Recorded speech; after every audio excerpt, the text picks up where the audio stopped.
不管你是像我一样不爱下厨，还是一个料理达人，相信大家理想中的厨房一定是整洁、实用，而且好打理的。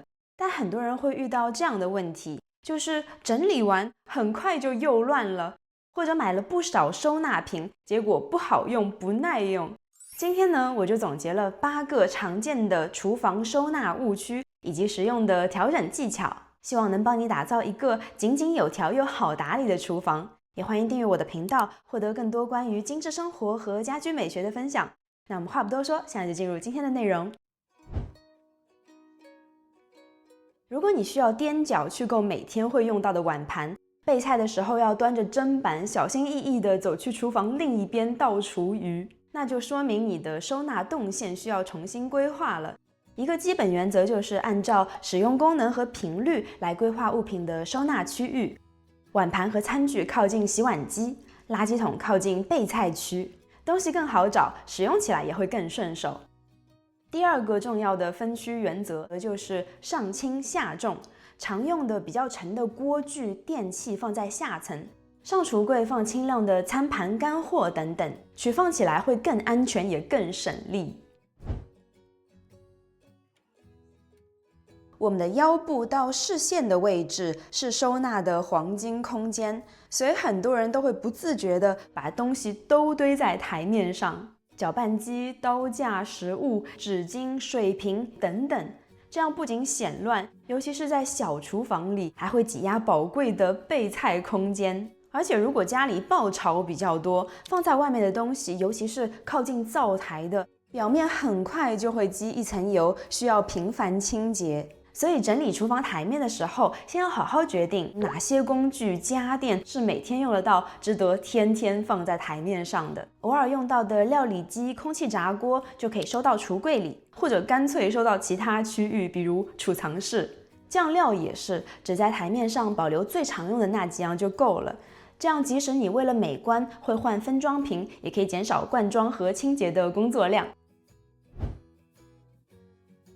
很多人为了方便收纳，在厨房里做了不少抽屉，然后把各种各样的工具随便往里面一堆，觉得把东西藏起来就万事大吉了。结果要用的时候翻找起来，真的会让人抓狂，可以说是无效收纳。想要让抽屉整齐又好用，一个最简单高效的方法就是分区。我们可以使用小托盘或是隔板，尤其是可调节的这种特别好用。可以根据抽屉大小、物品形状来灵活调整，让东西更整齐，也更好找好放回。另外，很多人碰到深抽屉也很头大，看似空间很大，可是如果随手叠放，就很容易乱成一堆，既不好找也不好拿。这个时候，我们就可以巧用一些收纳工具来固定物品的位置，以及竖立收纳，充分利用抽屉的纵向空间。尤其像平底锅、锅盖、烤盘、不规则的餐盘就很适合竖着收。深柜的确能创造很多额外的收纳空间，但如果没有合理的收纳系统，它就会变成一个黑洞，东西放进去就再也看不见、找不到，也想不起来。要么大扫除的时候才翻出来，发现已经过期半年了。要么就是因为不好找，又买了一堆重复的，浪费钱又浪费空间。那么深柜怎么用才高效呢？先说下橱柜，我真的很推荐多做抽屉，拉出来就一目了然，不用弯腰翻找。如果没有预装抽屉，我们也可以安装简易的滑轨拉篮，起到类似的效果。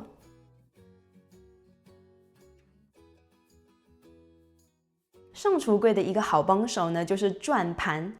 你可能会觉得圆形会浪费空间，但事实上，转盘可以帮你更轻松地看到和拿到物品，大大提高使用率。另一个低预算又全能的技巧，就是用盒子或是篮子来组合收纳不太重的物品，这样要找东西的时候可以整盒拿下来。也可以搭配标签，让分类更清楚。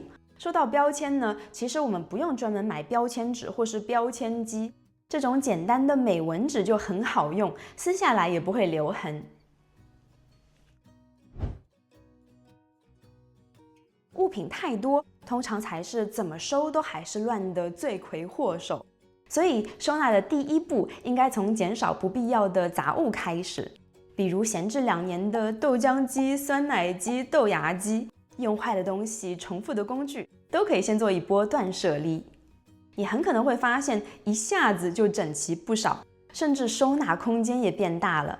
另外，比断舍离更重要的，其实是从源头上少买没用的东西。下单之前可以先问自己3个问题：我用到它的频率会是多少？我是不是已经有类似的？我准备把它收在哪里？总之记得2点，买进来的东西要兼顾实用和好收纳，没用的就及时断舍离。很多人在做厨房收纳的时候，往往会忽略各种垂直空间。那怎样才可以充分且高效地利用这些收纳区域呢？首先，最常见的方法就是在工作台的墙面安装挂钩、收纳杆或是收纳架，来摆放常用的工具。不仅拿取方便，也可以节省宝贵的台面空间。不过，一定要确保挂钩和架子的安装牢固、足够承重，否则可能会发生这样的悲剧。台面上也能用置物架来增加竖直收纳的空间。有的置物架还有抽拉的设计，就不会影响电饭锅的正常使用。其实厨房里有很多容易被忽略的垂直空间，比如橱柜里面可以用分层架或是挂篮，柜门背后可以挂一些轻量的手套、垃圾袋、刷子等等。橱柜旁边如果有比较大的缝隙，也可以放上薄型小推车，或是装上伸缩挂钩。水槽下面常常是厨房收纳的重灾区，因为管线复杂，很容易成为清洁用品的杂物堆，空间利用率低，找起东西来也特别麻烦。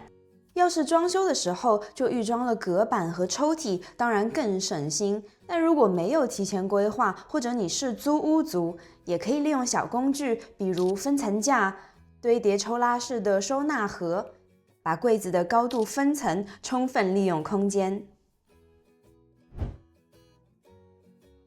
相信大家都刷到过那种收纳改造的视频，用统一的容器做分装，再贴上整齐的标签，看起来真的很赏心悦目。但大家有没有想过，这都是他们刚被装满的样子？现实生活里，每个食材用量都不一样，玻璃罐里的物品就会参差不齐。尤其是用到还剩1/4的时候，你还不能把它立刻装满，因为要先把剩下的用完，避免新旧混合。于是你就收获了一个没装满的玻璃罐和一包等着开封补货的食材，反而占用了双倍的收纳空间。另外，我也想提醒大家，在买收纳品的时候，先想清楚要用它来收纳什么物品，准备放在哪里，材质和承重是不是符合你的使用需求。比如收纳潮湿的物品，就不要用容易生锈或是会发霉的材质，避免过度收纳和盲目的购买收纳品，否则不仅会让厨房整理事倍功半，还会白白浪费钱，制造不必要的垃圾。之后呢，我计划出专题的视频，分享更多的厨房好物。感兴趣的小伙伴不要忘记订阅，开启小铃铛，这样就不会错过更新。如果你喜欢这期内容，欢迎帮我留言点赞，都会对我的频道有很大的帮助。那谢谢收看，我们就下期视频见啦，拜拜。